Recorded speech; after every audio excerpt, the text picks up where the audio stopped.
Osteoporosis causes bones to become weak and brittle. I want you to look at the bone that's on the left-hand side of your screen. That's what normal bone looks like. The one on the right-hand side of your screen is a bone with osteoporosis. We're joined by Ann Lake with Atrium Health Wake, and you're a fracture prevention specialist. So now we just showed those two pictures of what healthy bone looks like and what unhealthy bone looks like, but none of us know what our bones look like, right? Right. Okay, so how do we know if we have osteoporosis? Well, that's a great question. The challenge is that this disease is silent. So many people don't know they have the disease until they actually have the consequence of the disease, which is a fracture. Like breaking something, A breaking broken your bone. ankle, your that whatever. Is correct. And many people, they think a fracture is not a break, but if I say break or fracture, I mean the same thing, and that will change your life drastically. You can lose your level of independence. So the goal of this talk today is really to talk about prevention and treatment before a fracture. Okay, so how do we not get osteoporosis? Okay, so many people think that having osteoporosis is a process of aging.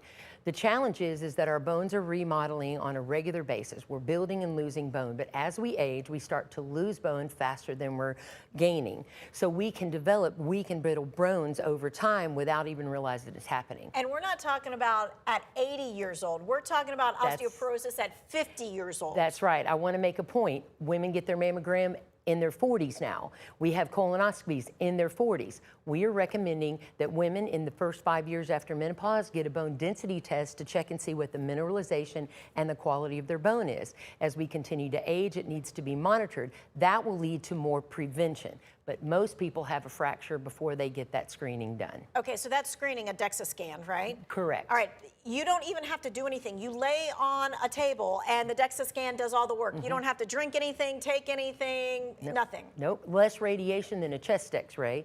Takes about 10 minutes. The technician can sit right there, talk with you. We're going to view your spine, your hip, and if you have any arthritis in your spine, you need to get a wrist view as well, because many times the spine can be overestimated and you might not get a real clear picture of what your spine looks like. So get a wrist as well. Okay, well, all the people out there are going, okay, now I need to make a DEXA scan, you know, appointment, that kind of stuff. In the meantime, what can they be doing for their bone health? So universal recommendations are that you do weight-bearing exercises 3 to 4 days a week of walking on a treadmill, working on at least 2 days a week of strength training where you're working on resistance training.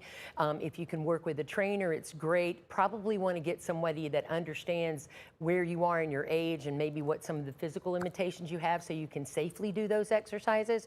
You want to make sure that you're getting enough adequate calcium and vitamin D in your diet. How do you know what's adequate? Okay, so we want women to get about 1,200 milligrams of calcium daily, but that would be in diet and supplement. We really try to teach people to try to get most of the calcium from their diet because of the absorption challenges. But if you're not, we would suggest 1 supplement of calcium a day and the rest from your diet.